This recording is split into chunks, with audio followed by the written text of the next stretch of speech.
Tu as dû faire quoi pour ça ?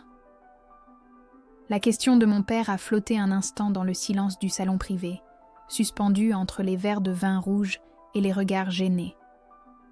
Puis son rire gras a éclaté, un son lourd et satisfait, et le reste de la famille a suivi, d'abord timidement, puis avec une complicité cruelle.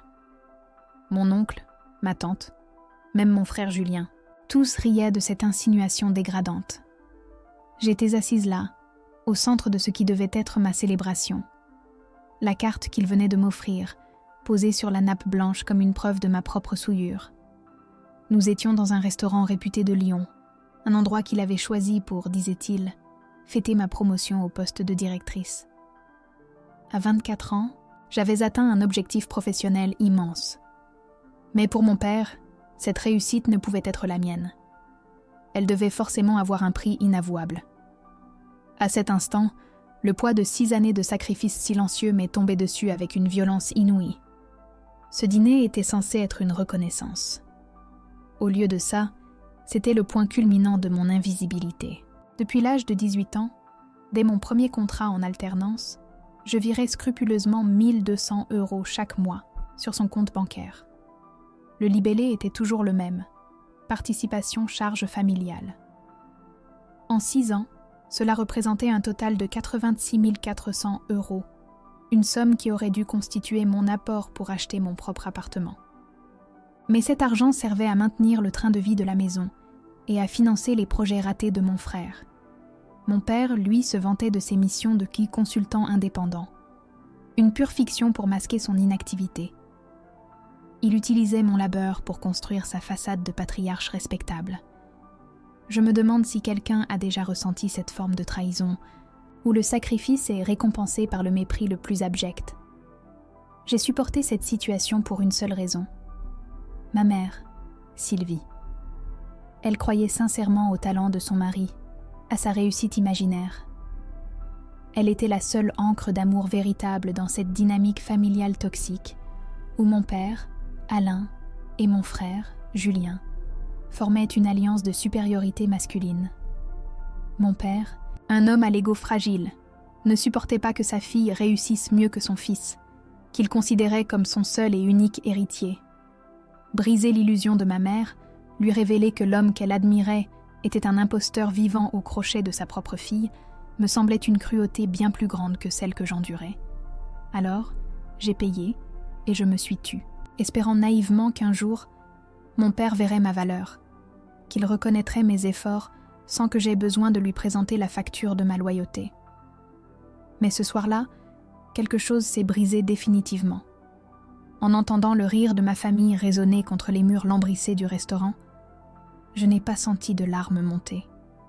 La chaleur de la honte a été remplacée par un froid limpide, une clarté presque chirurgicale. J'ai compris que mon besoin de validation paternelle était une prison que j'avais moi-même entretenue. Cette humiliation publique n'était pas une blessure de plus, c'était une libération. Il venait de me donner la permission de ne plus l'aimer, de ne plus le protéger. J'ai regardé mon père, qui levait son verre avec un air suffisant, savourant son petit triomphe. Il pensait m'avoir réduite au silence, comme toujours. Il ne savait pas encore que le rire de la famille ce soir-là avait été la plus belle chose qui me soit jamais arrivée. C'était le bruit du détonateur avant l'explosion. Le souvenir de mes 18 ans est encore vif, presque palpable. J'avais décroché mon premier contrat en alternance, une fierté immense qui me donnait le sentiment de toucher enfin à l'indépendance. C'est à ce moment-là que mon père, Alain, m'a prise à part dans son bureau, l'air grave et solennel. Il m'a expliqué que devenir adulte signifiait aussi prendre ses responsabilités familiales. Il a fixé le montant de ma participation aux charges à 1 200 € par mois, une somme qui représentait presque l'intégralité de ma paie. Il a présenté cela non comme une demande, mais comme une évidence, un devoir moral. Pour lui, c'était la suite logique des choses. Pour moi, c'était le début d'une servitude déguisée en amour filial. Il m'a assuré que cet argent était une contribution nécessaire, alors qu'en réalité, il devenait le seul revenu stable de cette maison, finançant sa fiction de consultant à succès et le confort d'une famille qui me voyait comme une simple ressource. Cet argent n'a jamais servi à payer des factures d'électricité ou à remplir le réfrigérateur. Il a servi à financer les échecs de mon frère, Julien. À 20 ans, il a décidé d'ouvrir un bar à Jubio, un projet pour lequel mon père lui a prêté 10 000 € sans hésiter. L'affaire a fait faillite en moins de 6 mois, laissant derrière elle des dettes et des fournisseurs en colère. Puis, il y a eu l'idée de lancer une application de rencontre pour les amateurs de randonnée, un autre gouffre financier qui a englouti 15 000 € de plus. Chaque fois, mon père présentait ces fonds comme un investissement dans l'avenir de son fils, le seul digne de porter le nom de la famille. Personne ne s'est jamais demandé d'où venait cet argent si facilement disponible. Mon sacrifice mensuel n'était pas une aide pour la famille. C'était le carburant de l'irresponsabilité de mon frère, une injustice silencieuse qui me rongeait un peu plus chaque jour. Ma seule raison de supporter ce fardeau était ma mère. Sylvie vivait dans une bulle de dévotion pour son mari, persuadée qu'il était un homme d'affaires brillant et un pilier infaillible. Je me souviens d'un soir où nous préparions le dîner ensemble. Elle m'avait regardée avec des yeux pleins de fierté et m'avait dit « Tu as de la chance d'avoir un père comme le tien, Chloé. Il travaille si dur pour que nous ne manquions de rien. » Comment aurais-je pu lui dire que son héros était un imposteur ? Que l'homme qu'elle admirait passait ses journées à lire le journal pendant que l'argent de sa fille payait pour son illusion de grandeur ? Briser son cœur me semblait une cruauté bien pire que de sacrifier mon propre avenir. Alors, j'ai souri, j'ai hoché la tête et j'ai continué à payer. Je protégeais ma mère d'une vérité qui l'aurait détruite. Et ce faisant, je me détruisais moi-même à petit feu. Mais mon silence n'a jamais été synonyme de passivité. Dès la 2e année de ce pacte tacite, j'ai commencé à comprendre que cette situation ne pourrait pas durer éternellement. J'ai donc commencé à archiver méticuleusement chaque transaction. Sur mon application bancaire, j'ai créé un dossier spécifique où chaque virement mensuel de 1 200 € était classé, avec la date et le libellé « Participation charge familiale ». J'ai conservé des captures d'écran, des relevés de compte, créant une chronologie financière irréfutable de mon sacrifice. C'était ma police d'assurance, mon plan de secours. Chaque virement était une brique de plus dans le mur de ma prison. Mais je savais qu'un jour, ces mêmes briques me serviraient à construire ma sortie. Mon père pensait que je subissais sans réfléchir, mais chaque mois, en autorisant le transfert, je ne faisais que rassembler les preuves de sa trahison. Cette promotion au poste de directrice, à 24 ans, devait être ma victoire, la preuve ultime que ma valeur ne dépendait pas de lui. J'ai naïvement cru que ce succès, si visible, si incontestable, le forcerait enfin à me voir. Je pensais que, peut-être, il me regarderait avec une once de la fierté qu'il réservait à Julien. J'espérais que ce dîner de célébration marquerait un nouveau départ, une reconnaissance de mes mérites, qui rendrait les 6 dernières années de sacrifice un peu moins amères. En me préparant ce soir-là, j'ai ressenti une lueur d'espoir. C'était la dernière fois que je lui laissais une chance de se comporter comme un père. J'avançais vers ce restaurant comme on avance vers un verdict, espérant l'acquittement de mes souffrances, sans savoir que le juge était aussi le bourreau qui allait prononcer ma sentence. Le silence qui a suivi les rires était presque plus lourd que le bruit lui-même. Mon père, Alain, sentant sans doute le malaise qu'il venait de créer, a décidé de reprendre le contrôle de la soirée à sa manière, c'est-à-dire en occupant tout l'espace. Il s'est levé, son verre de vin rouge à la main, avec cette posture de patriarche qu'il affectionnait tant. Son regard a balayé l'assemblée, s'arrêtant une seconde sur moi avec une condescendance à peine voilée. Il a raclé sa gorge, un son théâtral qui a suffi à capter l'attention de tous. Il allait parler, non pas pour s'excuser, mais pour se réaffirmer, pour nous rappeler qui était le maître de cérémonie dans cette mascarade familiale. Je savais que ce qui allait suivre ne serait qu'une nouvelle démonstration de son ego, mais je ne m'attendais pas à la violence de la gifle morale qu'il s'apprêtait à me donner devant tout le monde. Dans notre famille, nous avons des valeurs, a-t-il commencé, sa voix résonnant avec une fausse gravité.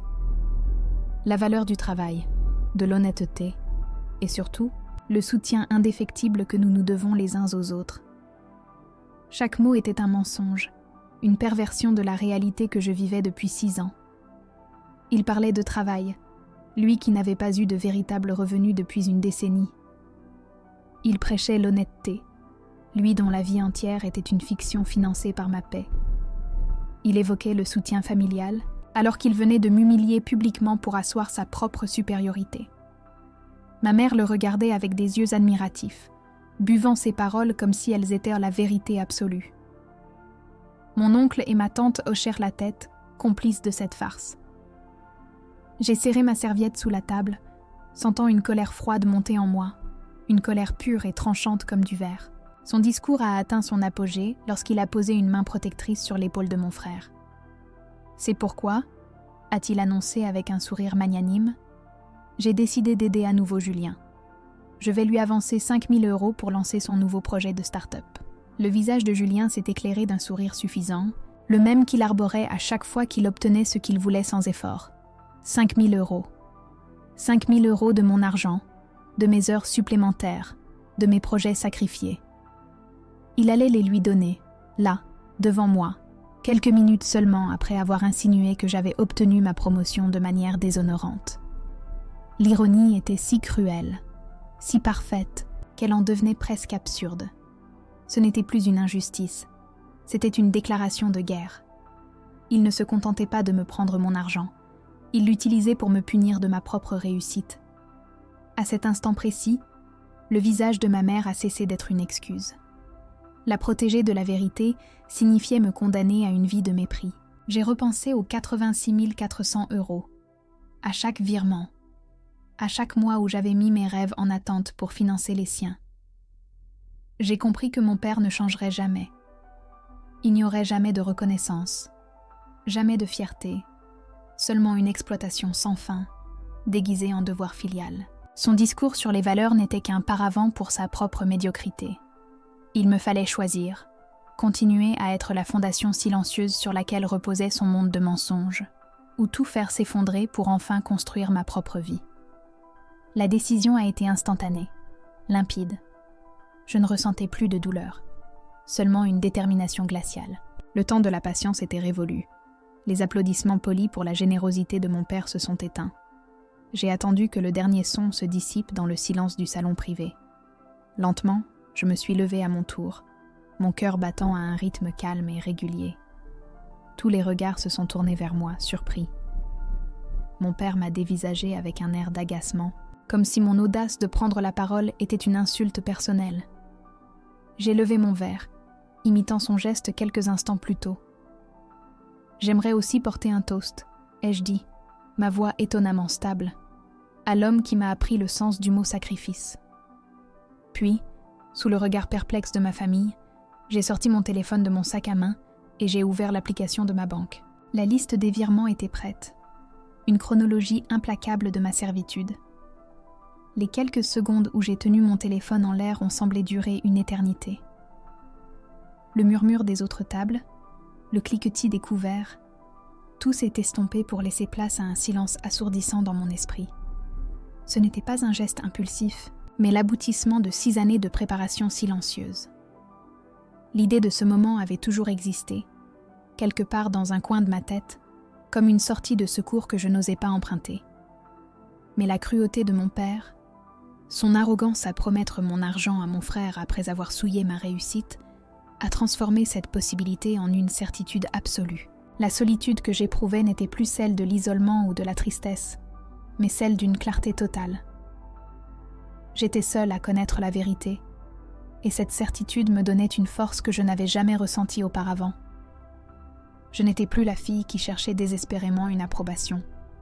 J'étais l'architecte de la chute de son propre bourreau. Mon regard s'est alors posé sur ma mère, Sylvie. Son visage était un mélange d'incompréhension et d'inquiétude. Ses yeux allant de mon téléphone à mon père, cherchant une explication à cette rupture soudaine du protocole familial. C'était pour elle, pour préserver son bonheur et l'image parfaite qu'elle avait de son mari, que j'avais tout supporté. À cet instant, elle est devenue, sans le savoir, la pièce maîtresse de mon plan. Mon objectif n'était pas de convaincre mon père. Sa culpabilité était un fait établi. Il la connaissait mieux que quiconque. Mon véritable but était de réveiller ma mère.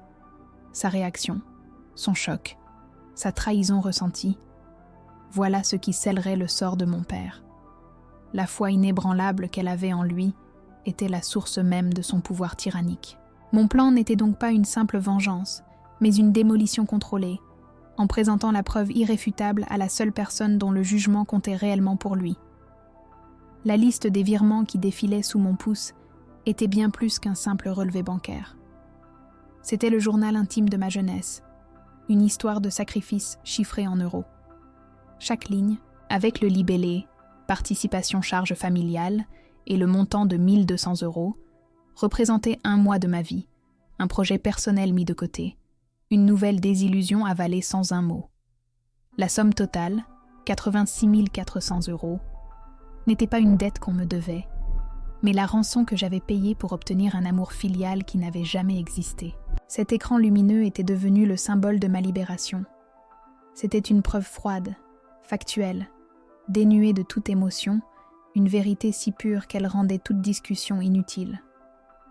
Mon père avait bâti son règne sur des mensonges et des discours grandiloquents. J'allais anéantir son monde avec la simplicité brutale des chiffres. J'ai pris une profonde inspiration, sentant le calme m'envahir. Ma stratégie était claire et précise. Je n'allais pas m'adresser à mon père.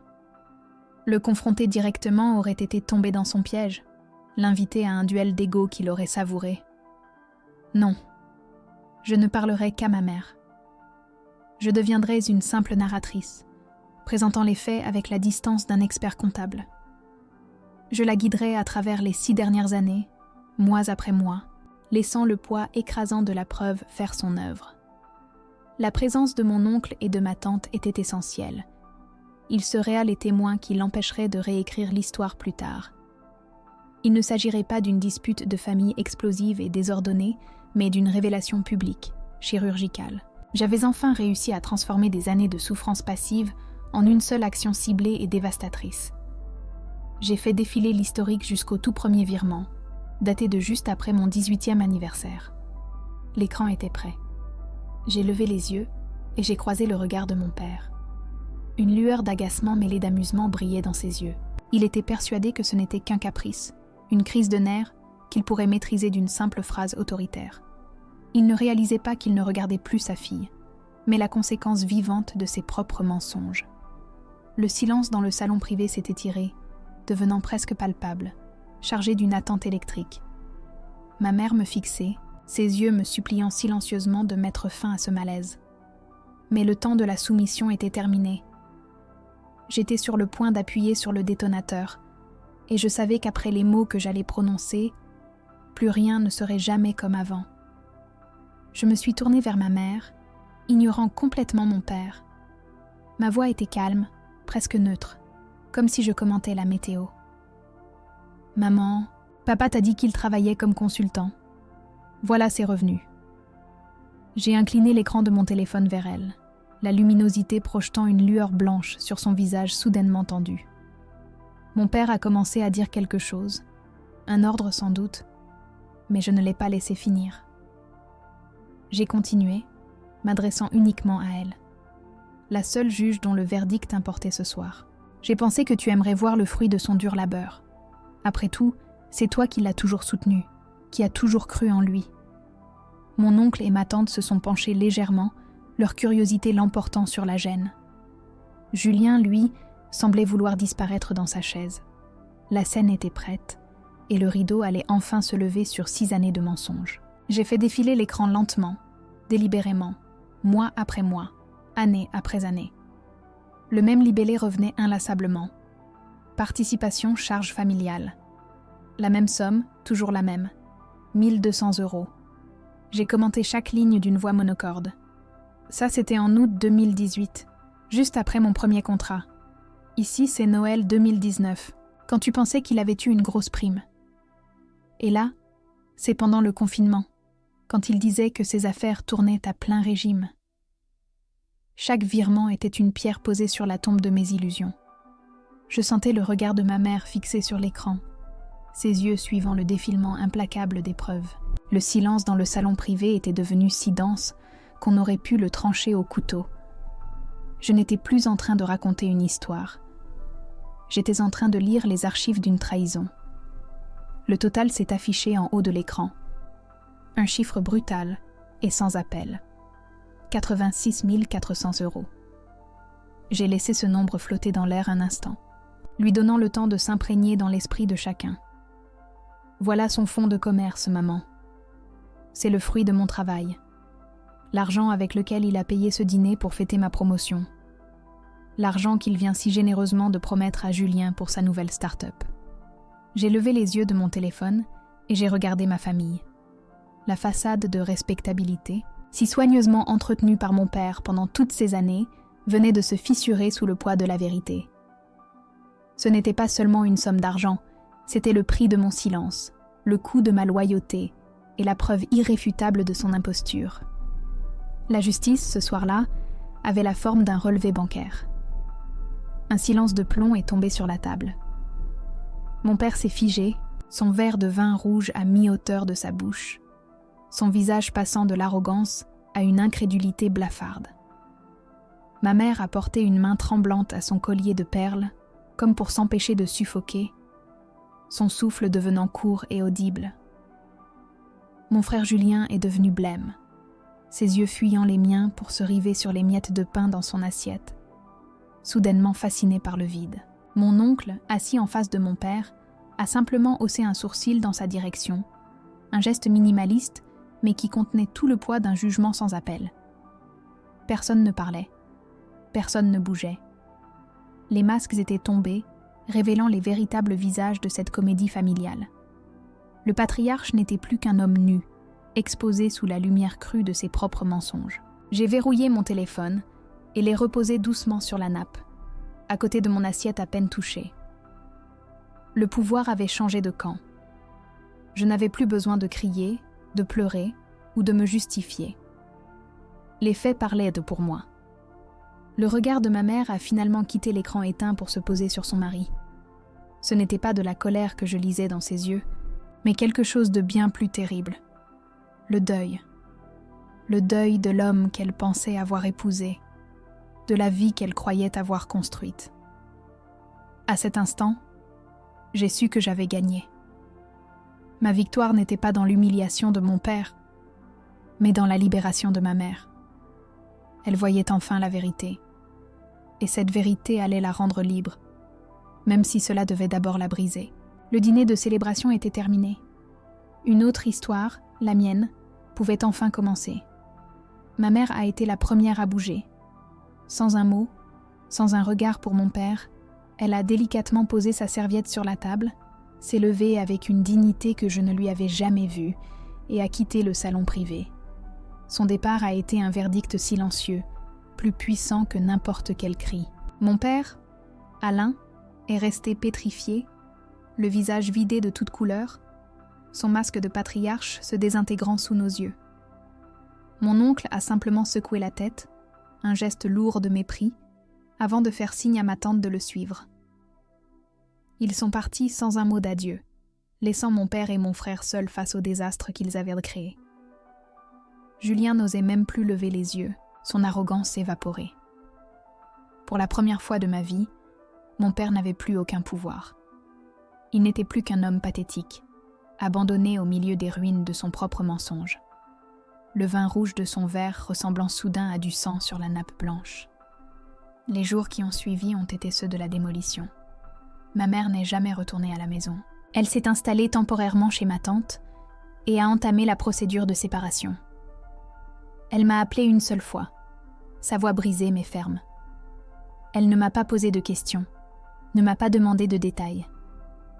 Elle m'a simplement dit « Je suis désolée, Chloé, désolée de ne pas avoir vu. » Ces quelques mots ont suffi à guérir 6 années de blessures. Mon père a tenté de la contacter, de la manipuler une dernière fois avec ses discours sur l'honneur familial et le pardon. Mais la confiance, une fois brisée, ne se répare pas. Il a perdu la seule personne dont l'admiration inconditionnelle lui permettait d'exister. Sans elle pour entretenir son illusion, il n'était plus rien. Sa chute n'a pas été spectaculaire. Elle a été silencieuse, solitaire et terriblement méritée. Il a perdu sa femme et, avec elle, sa crédibilité. Quant à Julien, la réalité l'a frappé de plein fouet. Privé des 5 000 € promis et de toute future manne financière, son projet de start-up a implosé avant même d'avoir commencé. Pour la première fois de sa vie, il a été confronté à une vérité qu'il avait toujours ignorée. L'argent ne pousse pas sur les arbres. Il se gagne. Il a dû abandonner ses rêves de grandeur et chercher un véritable emploi. J'ai appris par ma tante qu'il avait finalement trouvé un poste de vendeur dans un magasin de sport, un travail honnête, mais bien loin du statut d'entrepreneur à succès qu'il s'était imaginé. Sa suffisance s'est transformée en une amertume discrète. Il a dû apprendre la valeur de l'effort, une leçon que j'avais apprise à mes dépens depuis mes 18 ans. La justice poétique, parfois, prend la forme d'un contrat de travail à 35 heures par semaine et d'un salaire minimum. 3 mois plus tard, j'étais assise dans le bureau d'un notaire, le stylo à la main, prête à signer l'acte de vente de mon propre appartement. C'était un petit 2 pièces charmant dans le quartier de la Croix-Rousse, avec une vue sur les toits de Lyon. Le silence qui régnait dans la pièce était apaisant, un contraste saisissant avec le vacarme de ce fameux dîner. J'ai pensé au premier virement de 1 200 € que je n'avais pas envoyé à mon père le mois précédent. Cette somme, la première que je gardais pour moi en 6 ans, a servi à payer les frais de notaire. C'était plus qu'un symbole. C'était la preuve tangible que ma liberté avait un prix et que je venais enfin de finir de le payer. En paraphant le document, je ne signais pas seulement pour un bien immobilier. Je signais pour le début de ma propre vie, construite par moi, pour moi. Aujourd'hui, j'ai coupé les ponts avec mon père et mon frère. Il n'y a pas eu de confrontation finale, juste un silence qui s'est installé, une distance que personne n'a cherché à combler. Leur monde ne m'intéresse plus. Ma relation avec ma mère, en revanche, se reconstruit lentement, sur des bases nouvelles et plus saines. Nous ne parlons jamais de cette soirée, mais son respect et son amour silencieux me suffisent. Elle a trouvé un petit appartement et a commencé à travailler à mi-temps dans une librairie, redécouvrant une indépendance qu'elle avait oubliée. Quant à moi, chaque soir, en rentrant dans mon appartement, je ressens une paix profonde. Je ne suis plus la fille invisible qui paie pour être aimée. Je suis une femme qui a appris que la plus grande des richesses est de posséder son propre espace, sa propre histoire, sa propre vérité. La justice n'est pas toujours bruyante. Parfois, elle a juste le son de ses propres clés dans la serrure. Depuis la fenêtre de mon salon, je regarde les lumières de la ville s'allumer sur les pentes de la Croix-Rousse. Il y a un calme ici, entre mes propres murs, que je n'avais jamais connu. Cet appartement n'est pas seulement un ensemble de pièces, c'est le territoire de ma souveraineté. Un espace gagné non pas par la chance, mais par une décision prise dans le froid glacial d'une humiliation publique. Chaque soir, le silence n'est plus un signe de solitude ou de soumission, mais la preuve tangible de ma paix intérieure. Je ne suis plus l'invité dans la vie de quelqu'un d'autre, une ressource silencieuse attendant d'être exploitée.